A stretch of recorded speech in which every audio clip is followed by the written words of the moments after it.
Hey guys, and welcome to another episode of Cars, Bikes and Boats. And apologies for the quick intro guys, but as you can see I'm in a bit of a tussle going on here with the bike, but we're getting there. I've done a few things since the last episode guys, just little things like, you know, got the bandit sticker down there on now, got a wee arrow sticker right there, and a wee lion rampant one as well, which is a Scottish flag, you know, but this is really the bike beginning to come together now. It doesn't look like it, but it is. And the big thing guys, just refitting this fuel tank at the moment.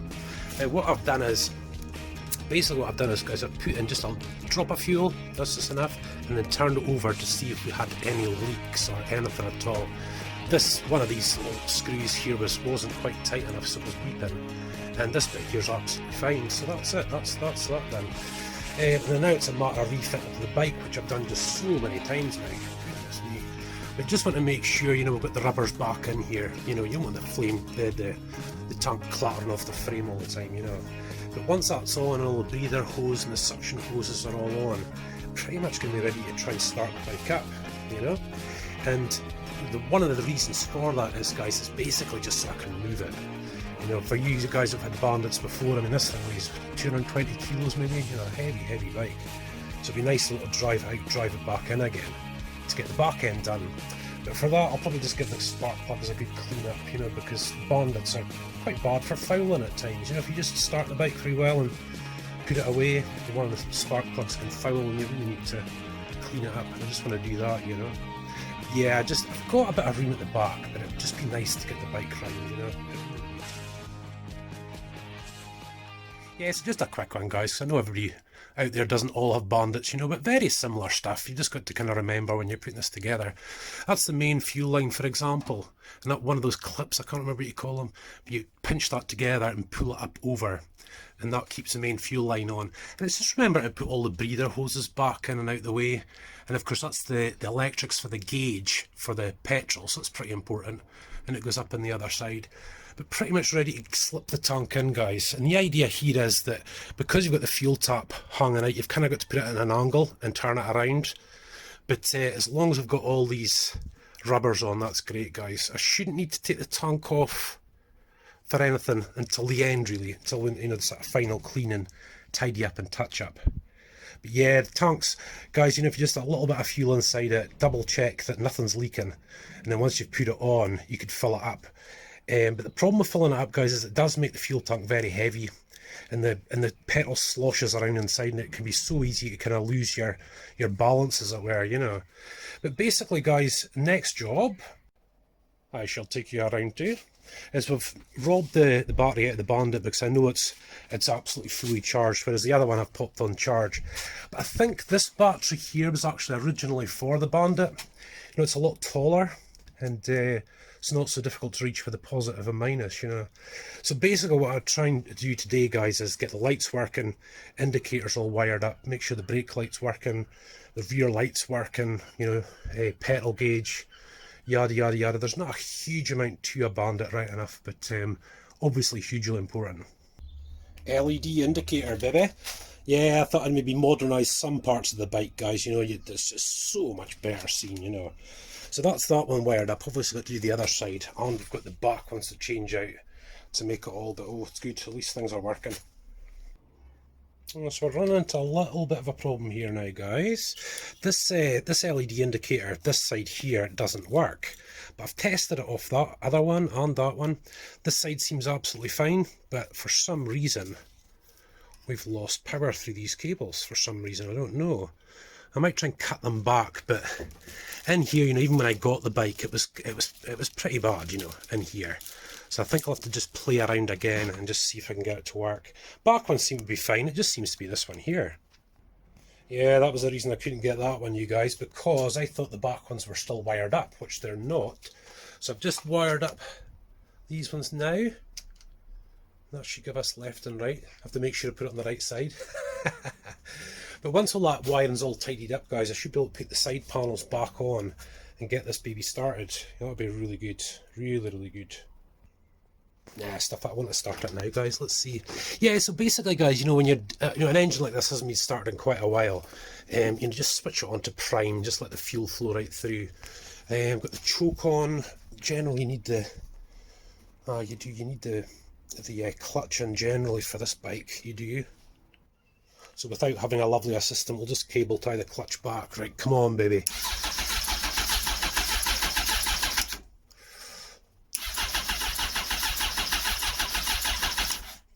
Yeah, no, we're not getting them started yet. I think that just took up quite a bit of power out of the battery. So I've got an old battery charger that doesn't really work all that well, but it's giving us like a direct current now, you know, so I can try and fire it up for as long as I want. Yeah, I'm not entirely sure. Guys, I may be just being lazy. Maybe I really should be getting this spark plugs out here, give them a clean. Right, guys, a wee bit more fuel in the fuel tank this time. I forgot, I just didn't have it as much, you know. But anyway, that's in, off, on. Come on, baby.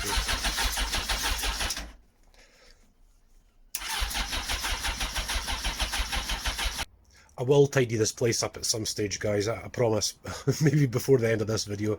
Yeah, I'm making a bit of heavy work of this, actually, guys. It didn't really quite start up the way that I wanted to.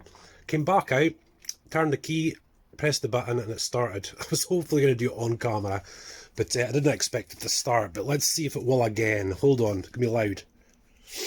Here we go.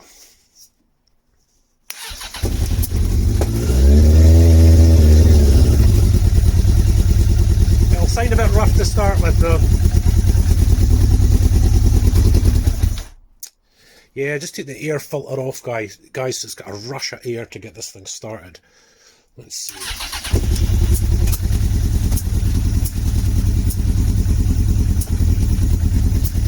Yeah, struggling. It'll go though. You'll hear that other cylinder trying to come in.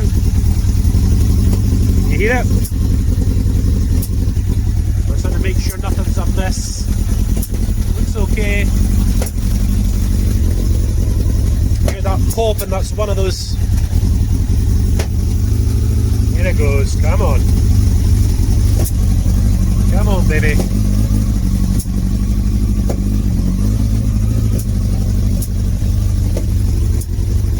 You'll be okay there.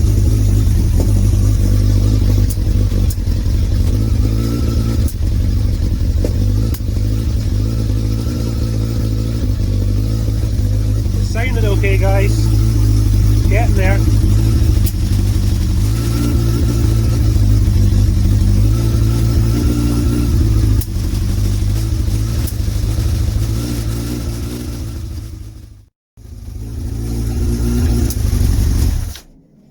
That's great, guys. That is great. Now I know that she starts up. So I'm out here, just trying a bit of filming out here in the dark, guys. It's getting quite dark now, but I've got the floodlights up. Just trying to get this place lit properly so you can see all this, but that's her started up, guys. So I really need to get into these electrics now, really. Let's see, that's the battery kind of charged up again. And it looks as though we're getting some of these lights to work now. It's fine. Now, of course, what we need now, guys, is... Let's see, give it a bit of light. Ugh. Nice. Yeah, but the back ones are working away there as well, guys. Let's see if we can get a bit more light going on here. I'm in such a bit of a mess, actually. I might tidy up and just get a better view for you. Yeah, so just let me give you a little look, you guys, at what we're sort of working with. I've got the Fireblade out there, over there beside the log store. And as you can see in here, guys, we've got the panels, we've got camp and stuff. I'm wanting to get going with the boat. This is the big thing, guys, you know. That's the mast for the boat that I need to finish and do. Spare engine. Got the wheels back today for the boat as well, and the new tyres, so that's awesome. So, oh no, what else have we got? Oh yeah, the generator we've got down there. That's a ladder for a roof tent that's currently in our living room. It needs to go on the top of the Land Rover, so you can see why I'm really pushing to get this done. Plus, we've got a kitchen to fit as well. So busy, guys. Right, guys, so just before I get carried away getting this tank back on and bits and pieces, I just want to make sure everything's okay that's inside. The thing you've got to really watch, you know, when you're doing a bike like this and you're moving things and whatever else, you need to remember and make sure that all these wires and tubes and pipes are up and away from the engine. Because of course, once that baby heats up and you've got something touching the engine, that's a problem. So I tend to go a bit nuts with the tie straps. They're really thick tie straps, as you can see. I'll snip them in just a minute. But just so I can get the tank back on properly, guys, I'm really keen on getting the side panels on. You know, I've already scratched them just from them lying around. But you can't really whip on too hard either. You've got to get all this stuff done. Yeah, and another thing that really needs to be done, guys, is new coils and HD leads. I've never changed them from having this bike. I've never ever changed them. And it'd make the bike run a lot better. Might actually do an episode where we tune the carbs as well. Now, I know the bike sounds pretty rough just now, but it should sound a lot better than that when the time comes, you know. Yeah, baby. Hopefully we're beginning to see, guys, what we're sort of leaning towards now. Starting to look really good. Really, really good. And I'm a wee bit kind of... I know what I'm like when it comes to this sort of stage. I'm anxious just to get it all put together and bonny, you know. There's still a lot of wee touch-ups and bits and pieces to do. A couple of scratches I've managed to as well, which I'm not happy about. Definitely enough for one day, guys. And yeah, I think I'm going to have to get those floodlights put up, like the one that's up top there, guys, so we can get a really good lighting going on here. But that's it for the minute. That's okay for the minute. Basically now, guys, it's just touching up bits and pieces, really. The rewiring, of course, that wiring's going to have to get sorted out at the front there. I'd like to change these across to rental bars, actually. I've got a set of rental bars for that, which are gold, which will really suit the bike as well. It's bits and pieces, guys, you know. Yeah, I'll get a bit more light tomorrow and get cracking with it. Right, guys, it is very, very late o'clock. You know something? Sharon went off to her bed early tonight. And I just, you know something, see when something bugs me like this wiring, for example, I just have to come down and do something about it, you know. So I'll be up a little bit later tonight doing this video, I think. Yeah, I was just basically having a wee bit of an issue. One of these wires weren't quite right, guys, you know. And I don't know how many of you have had bandits, but there's always that bunch of wires, which are normally covered by the big round headlight. But I've just got those bikini headlights on now. And generally what you see on bandits is they kind of stuff it all together and push it back in, you know, like it normally is. And then you cover it over with a horn. And it's just, that was the reason why I wasn't quite getting the electrics to go my way. So I am back out here again. Let's see if I can get you a close-up, guys. Look at this. That's it all there. And I've actually heard of guys being able to actually put all that up into the frame. I've never seen it personally, and I wouldn't want to try it personally. But to somehow put all this wiring back together again, bunch it up and get it up into there. Yeah, so what I tend to do, guys, and you can just sort of see there, is I'm going to try and move all these wires up, and usually just grab a few, you know, not too randomly, and just tie that up. And then next one, next one, next one, until you get into that bunch under the bandit bit there. But look at that. Looks like Medusa. Me oh my, guys, it's a rat's nest. This is the problem that I'm having. We've got it now, look. See the two little called side lights or low beam lights? Been struggling with that, trying to find out where the wires have broken, so I've kind of just bypassed it a bit, and as you can see, I'm just checking to see if they were the right wires first, and now it should work. But we're getting there, guys, slowly but surely. Yeah, right before I get too carried away, guys, I want to check that everything's still working. Yeah, well, seem to be okay. That side. Lights up. High beam. Yeah, we're okay, I think, guys. Yeah, I'm happier now, guys. Look at that. What a mess, though, really, when you think about it. I think maybe I have to look for some sort of a cover. There must be something on eBay or something like that we can do. That horn's looking a bit awful as well. I might have to do something about that. But yeah, at least everything's still working. That's the main thing. I know the back end's all okay. It's all wired up and working fine. Brake lights, all that sort of stuff. I think, guys, last part of this video, I think all we need to do is put on the tyre hugger and give it a tidy and see where we're at. But for now, guys, that's enough for me. I'm heading off to bed this time. Well, that's us back to the bike after a couple of days, you guys. Oh, it's been so much going on here at the house. We've started off this kitchen job, guys, which is going to be the next sort of ones in our DIY videos, you know, so I hope you really enjoy that.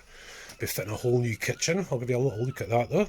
But before that, guys, I just want to show you where we're at yet again. And like I said, whoops, we've got the bike all sort of turned around, tidied up and ready to go. So, very few things to do now, actually, you know that. Biggest thing really, guys, is this exhaust. And as you'll see here, guys, I've got this piece of metal, this lovely piece of metal, black, that I want to put on the end can. What I was thinking was brushing up the end can like brushed steel, having that black on there, which I'll rivet on, plus a nice sticker. I think it's a Leo Vince sticker I've got coming for it. But boy, oh boy, guys, I mean, look, we're almost there. Can't believe it, actually. You know, after all this, I tore the 46th Valentino Rossi for the other side, so I've got another one of them in order. But for now, guys, I want to get this thing up so that we can fix this tyre hugger on properly. Yes, the tyre hugger's very neat, you guys. Very, very neat. And it just shows you.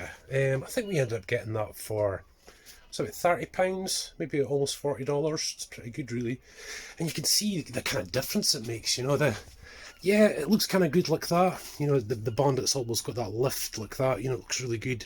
But I think the tyre hugger just, don't know, just makes it, bulks it out, you know. It's a muscle bike after all, as I put it, you know, and I like to have that kind of real look about it, you know. But basically, guys, to get the tyre hugger on properly, I should have, I'll show you in a little while, I should have left the bracket in, but as it stands, I'm going to have to drop the wheel down and out, so I can get this bracket on and then get the tyre hugger back in. Yeah, so here it is, guys, and it's been machined in such a way to go on these parts here. Now, I really should have done that, you know, beforehand. That meant I didn't really need to take the wheel off. But what we're going to have to do is, I've got the wheel off, is I can't put it on and then put the tyre hugger in because it's going to be really difficult to get the chain on. So, I'm going to put the bracket on, get the wheel back on, get it all back straightened up, nice and tight, and then should be super easy to get the tyre hugger on. So let's line up the tyre hugger here, guys. That side's fit into the original holes, you know, for the guard for the chain. So I'm assuming this one goes on that way, because that seems to be the only way that it fits. Yeah, it's the only way that it fits. And I think once you actually bolt it up on the other side, that'll be it. It should sort of lift off of the swing arm itself, you know. Yeah, the wiser idea would be to take the end can off, eh, guys? I would have said. So yeah, it's kind of, it's up that way like that. That's a pretty messy looking nut and bolt, but we'll get that later on. Let's see. Whoa! Let's see how it looks. It should be fine. There's no other way it can go. It's not a complicated little piece of engineering, really, is it? And that should be away from the wheel. We shouldn't have any issues with that at all, guys. I hate dumpy screwdrivers, but it's the only one I've got that's close to me.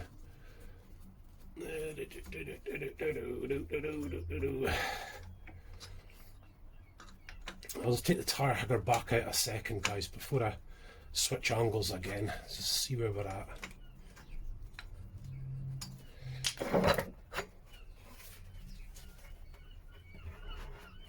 This seems to provide us, this bit here seems to provide us with a space. It's got like a spacer. Look, I'll change this thing out. I don't know what that's supposed to be, but this actually came off a bandit, obviously. And I'm just actually wondering if, I know that looks quite far, but I just wonder once it's on, you know, whether it would even touch the wheel. You maybe see just the inside part there. It would probably never ever get touched. It wouldn't be anywhere near it. Now I'll maybe just stick to it. I'll just go this way with it. I'll maybe put on a new nut and bolt. That one's pretty. That was not very nice at all.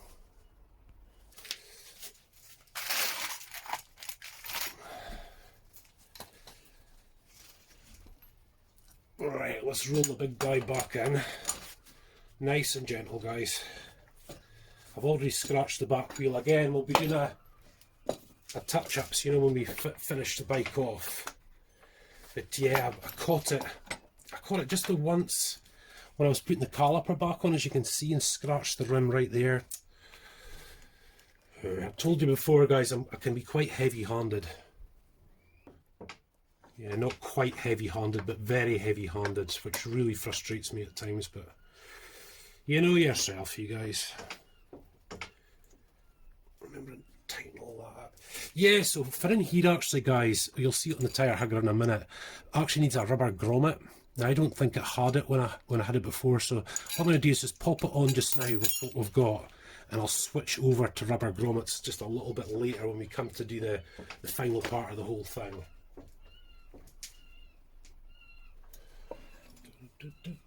Gentle, gentle, gentle, don't scratch the swing arm. There we go, the chain back on. Just shift everything out of the way so I can lift this back up. Yes, the bit that just gets a wee bit annoying, guys. Trying to get this, the caliper bracket just up and in. Get the caliper back in itself as well. In fact, I'll just whip that off a second. Let's have a quick look. There we go, it's better.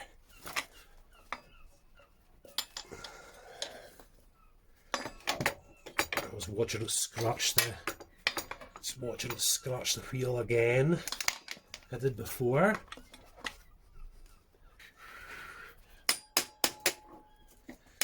Are we through? Yes, we are. Whew. And everything's definitely where it should be, I think. Hopefully, maybe.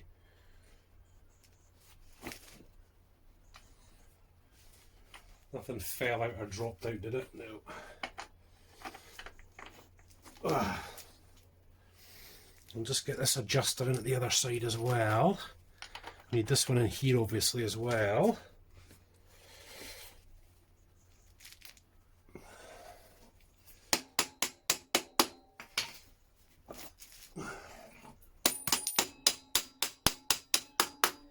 Now I haven't bothered adjusting any of this, so it should be absolutely fine.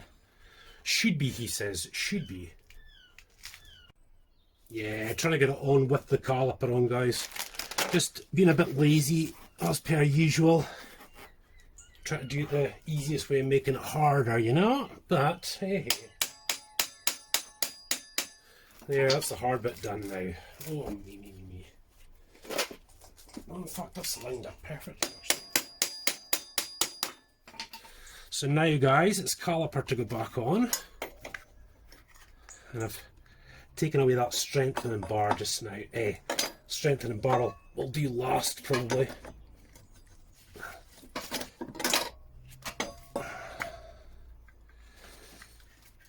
Come on, baby. Stop fighting me. Here we go. Right. So yeah, pretty much touch-up paint for this back wheel, guys. Front wheel is pretty much immaculate, I think. Don't think we've got any issues there at all. But I really kind of pushed a little bit too hard with this back one. I'll have to touch it up.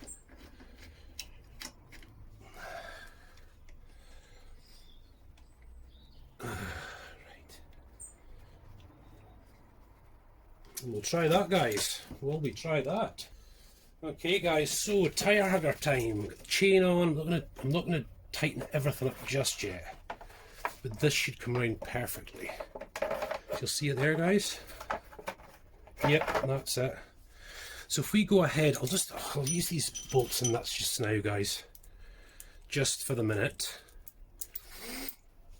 As you'll see, guys, now there should be a grommet in there, guys, but I'm not sure where that is, to be frank. I can't even remember if it came with one, but we'll soon find out. I think I kind of imagined that bit to be up higher, but no, it's exactly where it's supposed to be. Not a big deal whatsoever. So again, guys, not tightening anything up too much at the moment. I notice there's a hole up there on the front, but it never came with a bracket for that, so I'm assuming the other two at the other side will make up for that. We'll soon find out, because that will go tight. That'll be absolutely fine. But as you'll see, guys, this washer's too big. And it's resting against this bit that comes down, but it is quite a big hole, so I'm going to have to sort that a bit later, but that's okay just now. And there we go, guys, and hopefully you can see the difference a tyre hugger actually makes. Now, guys, I've just got it on where we've got it just for the moment, which is fine. That needs to be changed. I'm sure I'll find something for that, but that'll just make a real mess of it if I don't. So basically, guys, you know, the end can's going to be the next job, but take a look at that. I am really impressed, guys, let me tell you. And as you can see, guys, we're still needing touch-ups done. We are needing, you know, coat of wax, polish, get it all polished up lovely. You know, get the last of the stickers on, the last bits of the bike. But you know something, guys, I think for this video, I think we've done really well, eh? And I hope you've been enjoying it. And like I said before, you know, with the whole coronavirus thing and all the rest of it, you know, it's thrown everything all over the place, you know. I think ordinarily we might have had it done a lot sooner, but hey-ho. There's worse things going on in the world than me finishing this bike, you know. But I reckon a couple more episodes, guys, when we've got it. Absolutely, a couple more episodes. Especially on the cleanup episode, it'll look absolutely tremendous. And we'll figure out all these little bits. Still got bits to think about, you know, like I said, I've put the carbon fibre look sticker over that. And I've still got the ring one to go in. I'm thinking of doing these as well, though. You know, this part's here with that same carbon fibre. I thought that might look really good. Might look really good. But yeah, very, very nice. And like I said, guys, look, that's me. Never mind. But yeah, I think overall, guys, you know, that'll be really good. I'll do a lot of touching up in bits and pieces off camera, you know, just to get cracking and get it all done. But guys, we are just almost there. And of course, this will be the second vlogging bike, you know, for our motorbike vlogs and our Scottish tours and all those sort of things, you know. And doubtless there'll be little bits and pieces I'd like to change on it later on and maybe add or modify, you know. So I reckon, guys, next time is end con and touch-ups. I think that's what it's going to be all about. I think that's what we're going to do. Get this end con looking really good. Still waiting for the stickers to come in. Did get some YouTube stickers for the belly pan and for up back here, but they were no use. So I had to get another lot. So I'll have to wait till the next video to get that one done, guys, you know. But I'm anxious to get on with this, you know. Need to get this bike finished. Fireblade's needing a service, I keep saying that. You know, we've got this boat to get organised for next year as well. I've got a roof tent to fit to the car. Like I said, we've banged on with the kitchen. I'll give you a quick look at that before we finish off. You know, just loads of stuff to do, guys, you know. And all while trying to recover from PTSD. It's certainly helping. Right, so guys, and just to finish off, just to give you a little look up, Bailey. Yeah, we'll finish on you, Bailey, don't worry. You'll see, guys, this is our old kitchen here. Our old kitchen, and guys, it's just fallen apart. 22 years old. So we made a start on this, look, into this kitchen area here. And as you can see, we're going to have to go all the way around with it. It's going to be quite dramatically different to what it was. But that'll be in upcoming episodes of DIY Dad, guys. But for now, from me and Bailey, hello my darling, come on in. From me and Bailey, that's us for the moment, guys. Thank you so much for watching, and we'll catch up with you soon.